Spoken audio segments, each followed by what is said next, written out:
jobs to China, India, Mexico, and it's become more difficult to compete. Manufacturers like us, we are some of the largest users of energy, and under Harris and Biden, the energy costs have tripled. So my question is, what will you do to get energy back down so us U.S. manufacturers can compete and bring it back to the jobs here? Yeah, so it's a great question. A lot of people have the same question because it's affecting their companies. I just left one. A man from the Netherlands, we made a speech, a wonderful guy, and he said the problem was he opened up because of me. He opened in 2017, and he had 3 great years, and now with them, he's not doing well. What we're doing is, I said about the energy as to what we do and how we do it, but China's coming in, and you said Mexico. Mexico's a big threat now. Mexico's taking a lot of your business, and we're not going to let that happen. We need a smart series of tariffs and taxes. We're going to Mexico. Very simple business.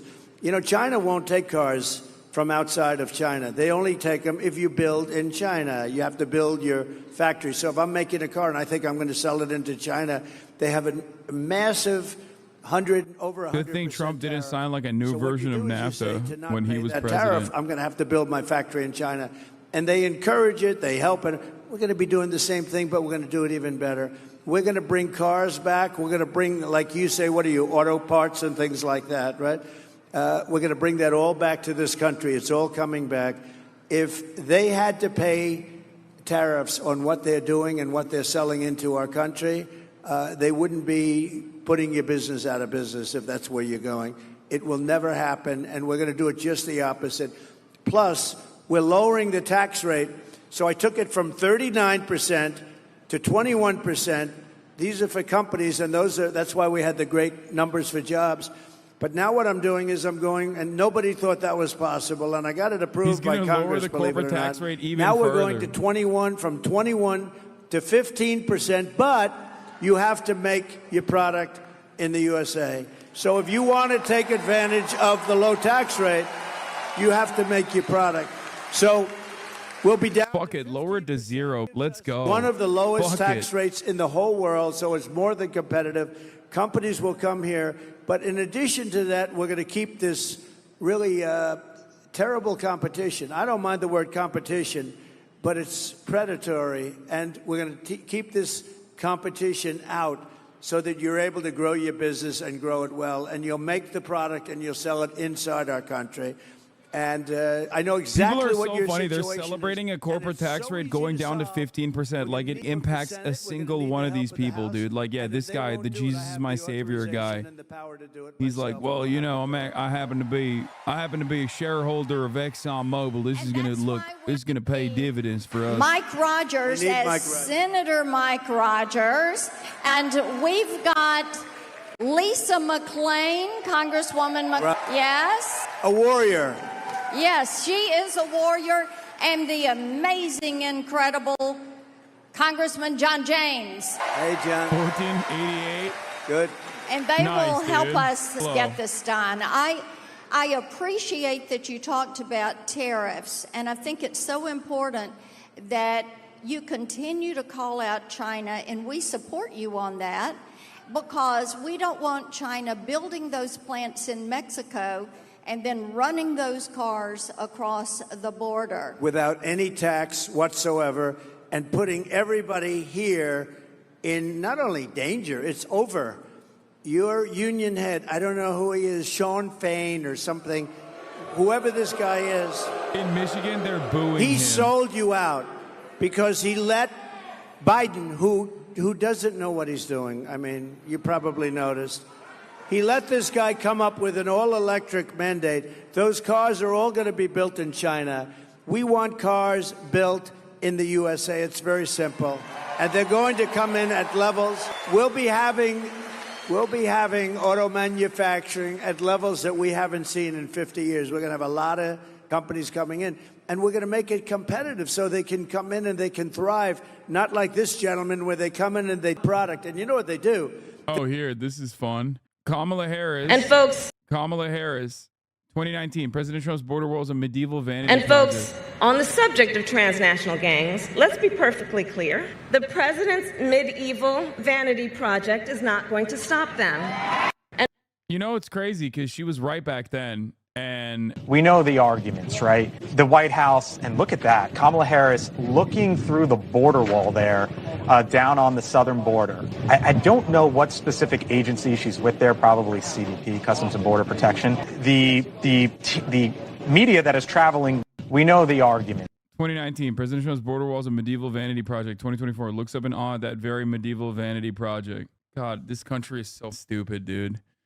We are such an ass country. I swear to God. Oh my God, dude. Madam Vice President, can you share what the agents at the last stop talked about? Yeah, they've got a tough job. And they need, rightly, support to do their job. They just aren't getting enough support, dude. How is this language in any way, shape, or form different than what Republicans say about cops and Border Patrol?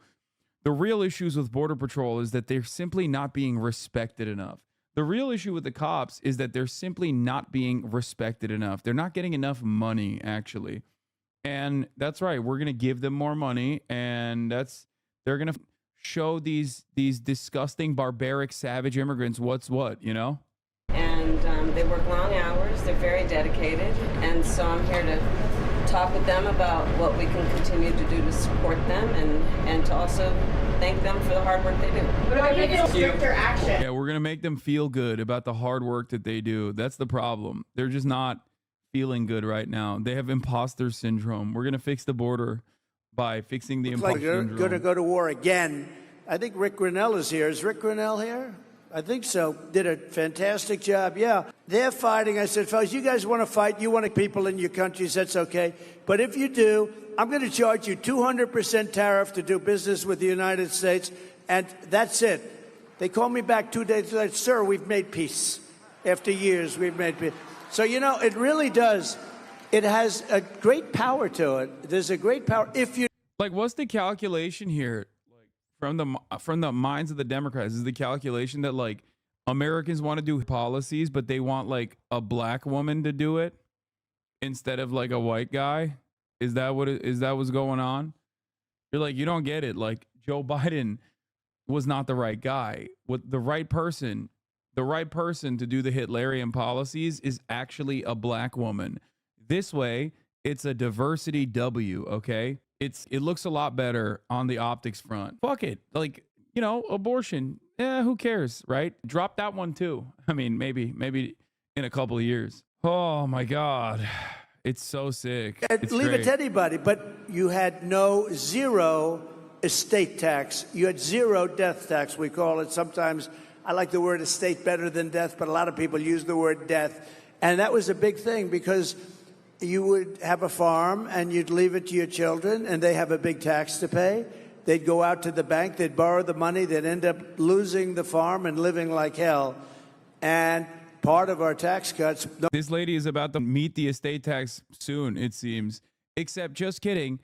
Of course, none of these people are going to get hit with the estate tax because they don't have like $15 million, okay? Those taxes, we'll have those tariffs. We're going to make those cars right here and then see them loaded on a Teamster-driven big rig and taken all across the country. And thank you to the Teamsters. Did you know I got 60% of the vote with the Teamsters? So thank you, Teamsters. That's the first time that happened in a long time. Yes, it is. Okay. Thank you, Teamsters. Our next question is from Ashley. Whoops, stepped on that water bottle. Hi, Mr. President. Hi. Thank you so much for coming to Michigan. My name is Ashley, and I work at the Chrysler plant.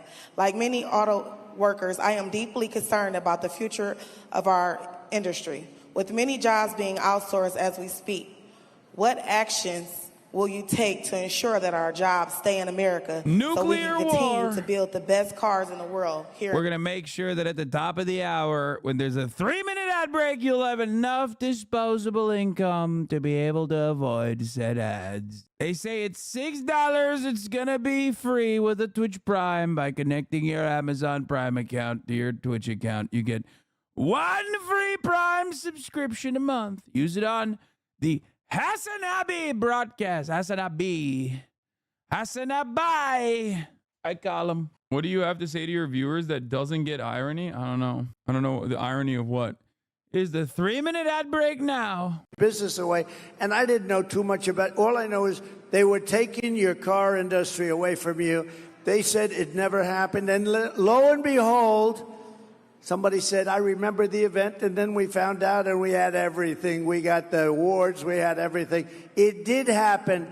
But I gave a speech which at the time was pretty controversial. Definitely. We can't let them take your car business away. Thank you for the 10 gifted subs, allowing 10 little communists, communist, fascist, Marxist to no longer see the ads at the top of the hour. 20 years ago.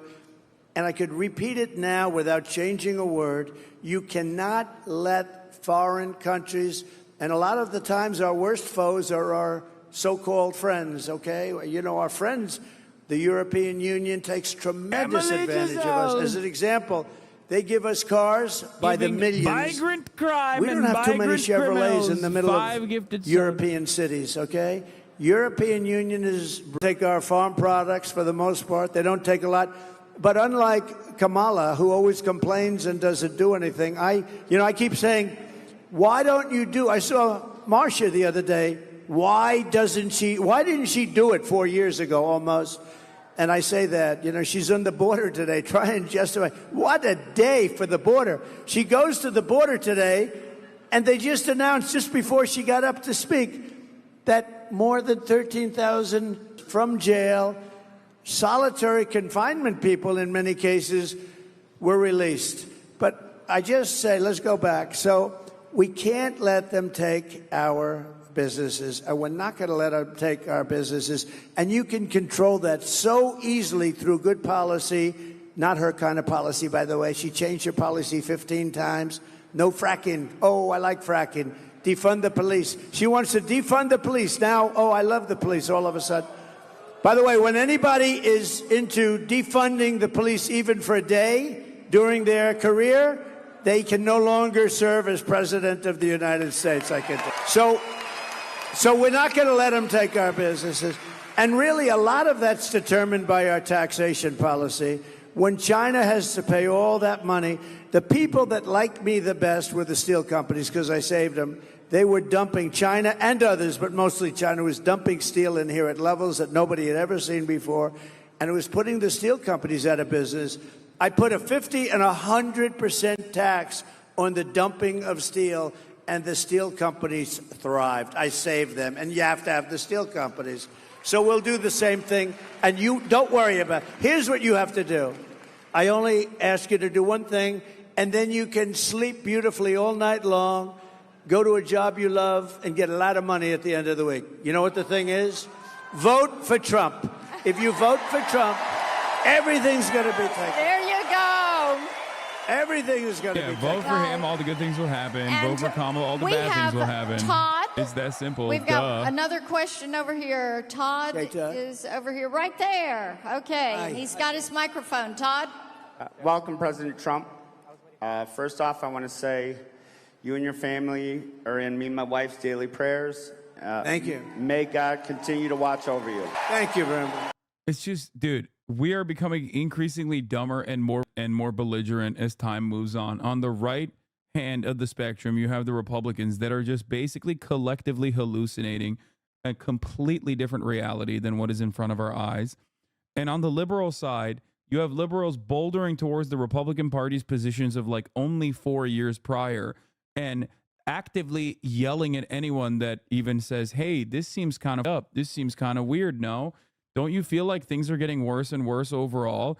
And they're like, oh, I guess you want the QAnon sex offender party to win, you piece of, I bet you're QAnon too. Great stuff overall. Certainly, no one should take a deep breath and just like look at the situation with a, I don't know, like a larger snapshot view. You got liberals chanting, build the wall. Okay. Kamala Harris is like, I'm going to be even more ruthless on the border. Good stuff overall from every party involved. We are bouldering towards fascism straight up. Okay.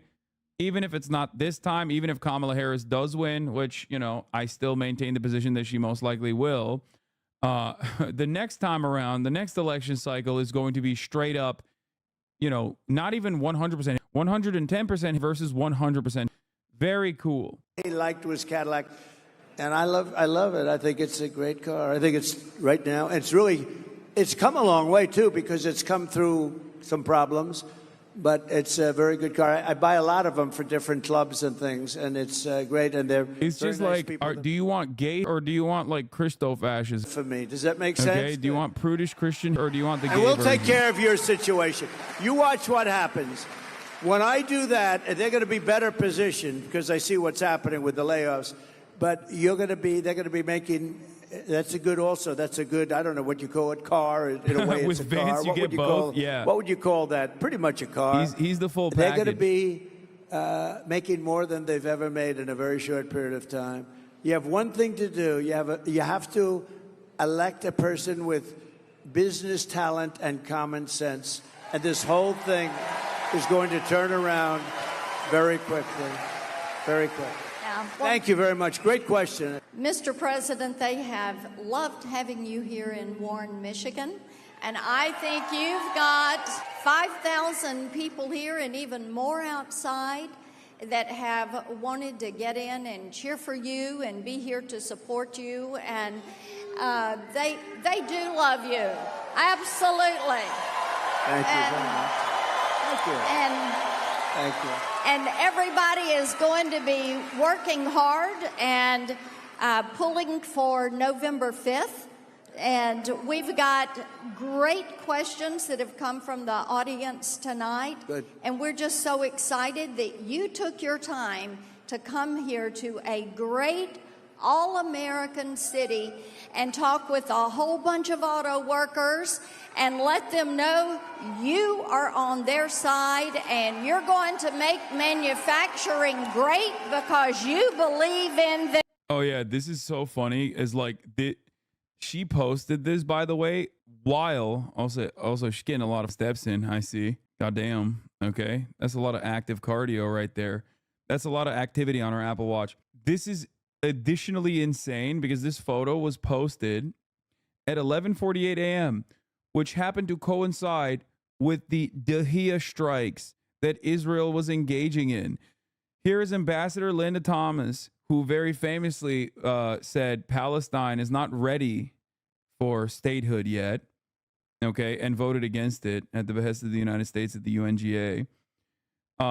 Here's her saying, Mr. President, when you came into office, you told the world that diplomacy would once again be at the center of our foreign policy, and you charged us with taking up the leadership mantle at the UN. I'm so proud that we have done just that. This is like nearing, in a very, very short period of time, George W. Bush levels of disastrous foreign policy for America. It is kind of crazy to think. Like, we have gone to levels worse than the Trump administration in terms of foreign policy, and that assassinated an Iranian top general on Iraqi soil.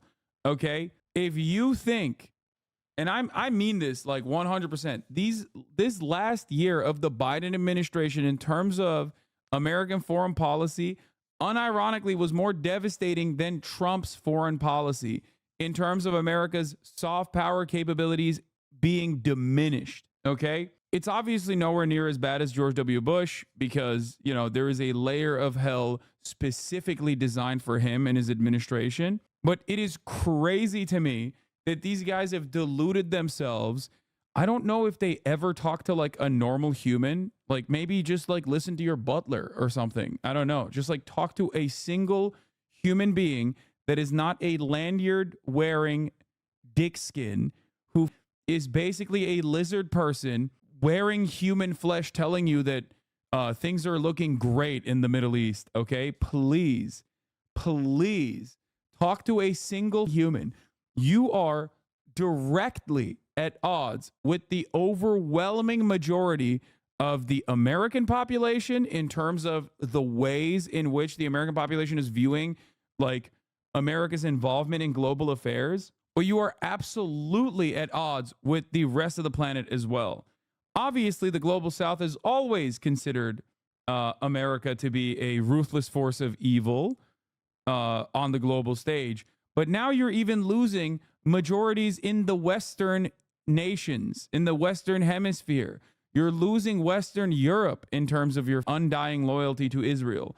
It is crazy to me that they have just dropped any pretense that like America being the world police is actually like a necessary evil. They're just like, nah, we're incompetent, we're ruthless, and we're bad, and we're getting dog walked by our attack dog. We're getting dog walked by our attack dog right now, as it is lashing out at anyone that it can in its vicinity with American weapons and unlimited billions of dollars of weapons contracts going to Israel. I just wanted for a moment to speak about Teresa. We had some time together backstage, and you know, I think that in moments of crisis, such as the fentanyl crisis, there are people who, through their suffering and their pain, rise with courage in such a selfless way to be a voice for others with the anticipation and the hope and the hard work of hoping that their story will be the reason other people don't have that story. And you sharing your story about Jacob and your advocacy on why we have to stop this scourge is so incredibly important. And again, I applaud Teresa, and I know we all do. And our need to stop this issue is one of the reasons that we are all here together today. I also want to thank the extraordinary elected officials who are here. Senator Mark Kelly who came with me. He and his extraordinary wife, Gabby Giffords, traveled with me from Washington, D.C. to be here. And Senator Kelly has been talking with me for quite some time about the importance of this visit. And so I thank you in front of all of our friends for your work. Thank you. Thank you. Thank you. Attorney General Chris Mays, who just tore up the floor. She is, you know, one of, I'm going to talk a bit about it in a minute, but some of the work that I have done in my career as Attorney General, and watching her do the work that she has done as Attorney General really does emphasize the importance of having the right leader at the right time, in the right place, and that's who she is. Mayor Hewish, I thank you for the warm welcome. We've spent some time together. You've shared with me the needs of your community, and I thank you for your leadership as well. And to all the elected and community leaders here today, thank you for taking the time out of your busy lives to be here this afternoon. Before I begin, I do want to say a few words about Hurricane Helene. I spoke this morning with our FEMA Administrator, Chris Well, and President Biden and I, of course, will continue to monitor the situation closely. We have mobilized more than 1,500 federal personnel to support those communities that have been impacted. We have food, water, and generators that are ready for deployment.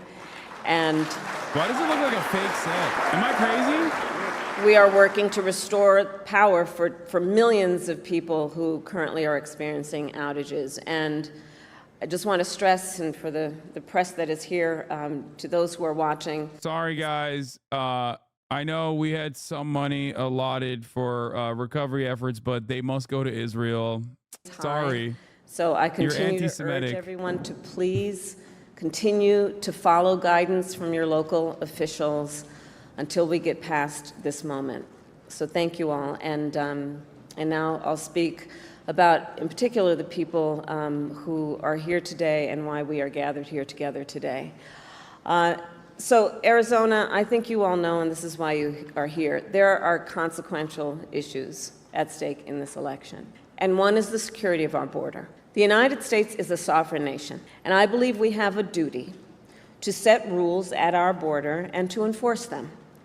And I take that responsibility very seriously. We are also a nation of immigrants. The United States has been enriched by generations of people who have come from every corner of the world to contribute to our country and to become part of the American story. And so we must reform our immigration system to ensure that it works in an orderly way, that it is humane, and that it makes our country stronger.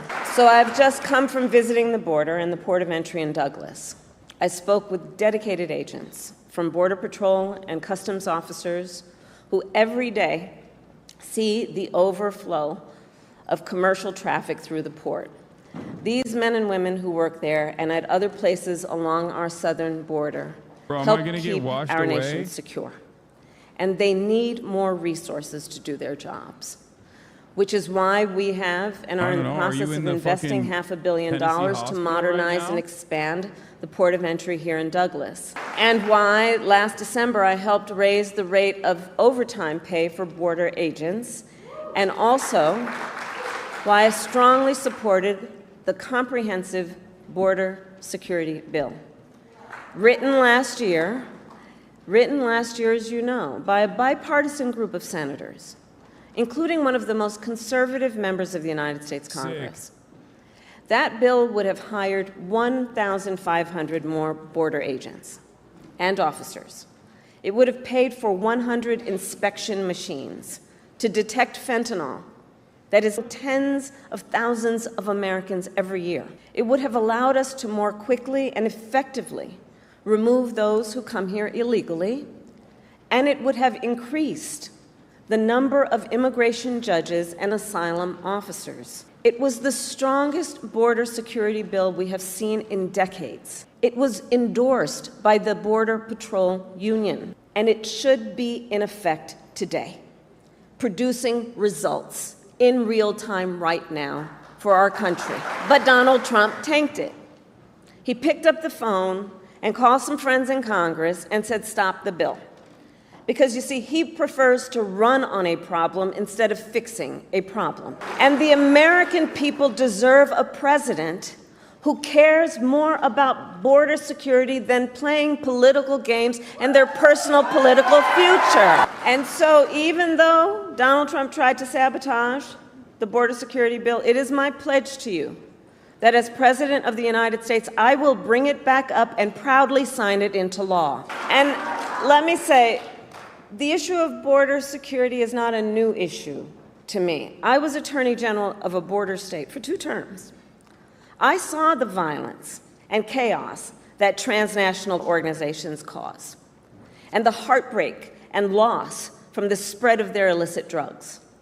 I walked through tunnels that traffickers used to smuggle contraband into the United States. I've seen tunnels with walls as smooth as the walls of your living room, complete with lighting and air conditioning, making very clear that it is about an enterprise that is making a whole lot of money in the trafficking of guns, drugs, and human beings. And my knowledge on how they work comes from the fact that I have prosecuted transnational organizations who traffic in guns, drugs, and human beings.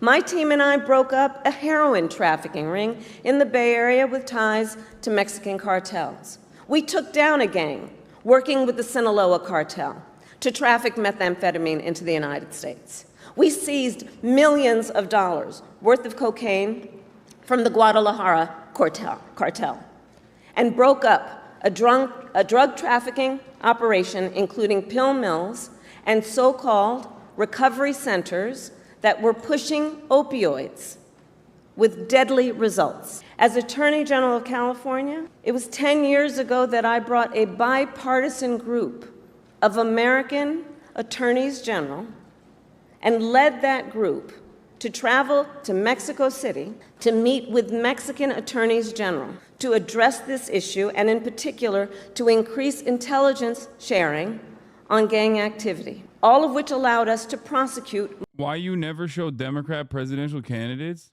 Is this a meme? What's happening right now? State of California, analyzing transnational organizations and the threats they pose to public safety and to the economy. So stopping transnational organizations and strengthening our border is not new to me, and it is a long-standing priority of mine. I have done that work, and I will continue to treat it as a priority when I am elected President of the United States. And it is my pledge to you, understanding how solutions get formed, that I will reach across the aisle and I will embrace common sense approaches and new technologies to get the job done. Because I know transnational gangs coming across the border, trafficking, in guns, drugs, and human beings could care less who somebody voted for in the last election. They could care less. They've got one goal in mind. Bro. And it is therefore critically important that anybody who calls themselves a leader Build the wall. would Build work the wall. with Y'all rocking other with the wall? leaders I'm rocking with the wall. for common sense solutions, understanding the pain and the suffering that Americans are experiencing if we don't work together to fix these problems. And look, transnational gangs, one of the things I know about them, they are always innovating. So to disrupt them, we must do the same. And that means, again, working together in real time, grounded on finding common sense approaches, not just about some rhetoric at a rally, but actually doing the work of fixing a problem. And as president, I won't only bring back the border security bill that Donald Trump tanked, I will do more to secure our border. To reduce illegal border crossings, I will take further action to keep the border closed between ports of entry. Those who cross our borders unlawfully will be apprehended and removed and barred from re-entering for 5 years. We will pursue more severe charges against repeat. And if someone does not make an asylum request at a legal point of entry and instead crosses our border unlawfully, they will be barred from receiving asylum. This is literally 2020 Trump positions. That many are desperate to migrate to the United States. Our system must be orderly and secure. And that is my goal. And that is my goal. Securing our border also means addressing the flow of fentanyl into our communities. Fentanyl is a scourge on our country. The nature of it as a drug is such that it is highly addictive and it is highly lethal. So much so that using it one time only can be fatal. I have met far too many families, parents, talking about cops, loved ones who have lost a family member, a child, to fentanyl. And their grief is heartbreaking. And the devastation caused by fentanyl is being felt from rural communities to big cities. It's impacting communities across our country, regardless of where they are geographically, politically, or any other demographic you choose to talk about. It's a scourge in our country, and we have to take it seriously. And as president, I will make it a top priority to disrupt the flow of fentanyl coming into the United States. And I know everyone here understands that most of the fentanyl in America comes from 2 cartels based in Mexico. Most often, they are smuggling it through vehicles at legal ports of entry, like the one I visited today. Wait. The fact is, border officers don't have enough resources and are only able to search a fraction of the vehicles that pass through their checkpoints. Say the citizenship status. This is unacceptable.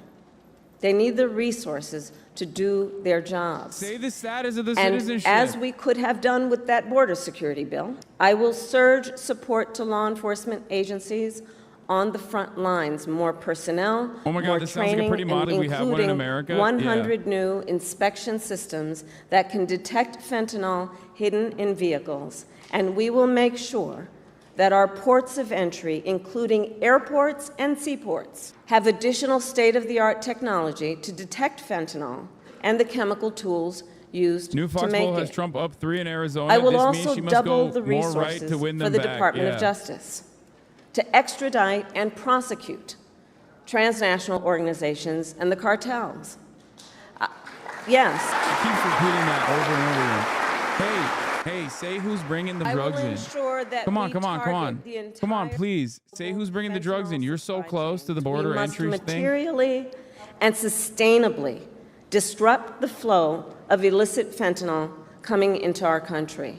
My approach takes into account also that the precursor chemicals used to make fentanyl are by and large made in China and then shipped to Mexican cartels and trafficked right here into the United States. Our administration demanded that China crack down on the companies that make those chemicals. What happened? And it has started to happen.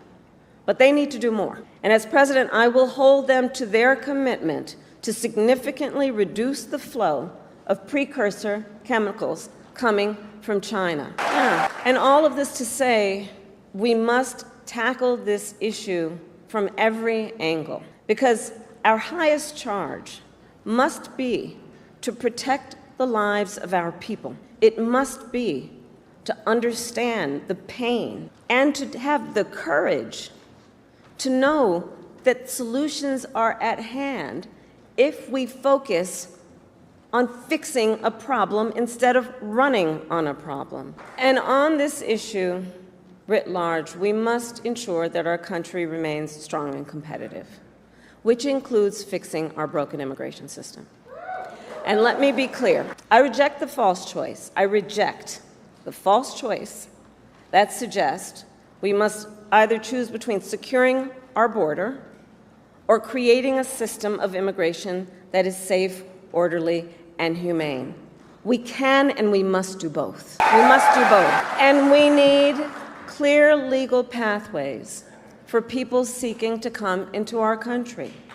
And we must make our current system work better. For example, it can take years for asylum claims to be decided. Well, this is a problem we can solve, including by hiring more asylum officers and expanding processing centers in people's home countries. We don't want that. We want you to kill them. And as president, I will work with Congress to create, at long last, a pathway to citizenship. Why is that not on the bill? Why is that not on the right-wing border bill that was supposed to be bipartisan? Why was that not on the right-wing bill that's supposed to be bipartisan, ass? I think previous Democratic administrations would have put that in the bipartisan border bill, I think. I also have in mind our dreamers. She ain't doing none of this shit, chat. She ain't doing none of this. If she was doing any of that, it would be in the bill that she's talking about. So many of our dreamers. And I'd be chirping significantly less. I'd still be chirping because I'm like, I'd still be upset at the right-wing border bill funding mechanisms of the border wall. But they didn't even put that in there. They didn't put any of this that she's talking about in there. There's no clear bill that will ever pass Congress. All things considered, there is no clean bill that will be giving amnesty to immigrants and also protecting dreamers that will ever pass Congress. The same goes for farm workers who ensure that we have food on our tables and who sustain our agricultural industry, and they too have been in legal limbo for years because politicians have refused to come together to fix our broken immigration system. Well, as president, I will put politics aside to fix our immigration system and find solutions to problems which have persisted for far too long. For far too long, we have all known this is not working as it can and as it should. And so, as I said at the beginning, these issues are highly consequential for our nation. And the contrast in this election is clear. It is a choice between common sense solutions and the same old political games. In the 4 years that Donald Trump was president, he did nothing to fix our broken immigration system. He did not solve the shortage of immigration judges. He did not solve the shortage of border agents. He did not create lawful pathways into our nation. He did nothing to address an outdated asylum system and did not work with other governments in our hemisphere to deal with what clearly is also a regional challenge. As overdoses went up during his presidency, he fought to slash funding for the fight against fentanyl. This part is true. And what did he do instead? Well, let's talk about that. He separated families. He ripped toddlers out of their mothers' arms, put children in cages, and tried to end protections for dreamers. He made the challenges at the border worse. And he is still fanning the flames of fear and division. And let me be clear, that is not the work of a leader. That is not the work of a leader. And that is, in fact, I think we all believe, an abdication of leadership. And so on behalf of all across our nation we are who going to want make to see the these problems transnational solved, migrant gangs I say trans. we cannot accept Let me be queer. Donald We're Trump's going to make them. failure to lead. We should not. We're going to give them bottom permit surgery. Scapegoating instead of solutions. And let's see what's happening. Let's not permit scapegoating instead of solutions, or rhetoric instead of results. As your president, I will protect our nation's sovereignty, secure our border, and work to fix our broken system of immigration. And I will partner with Democrats, Republicans, and independents to do it. Arizona, it is time.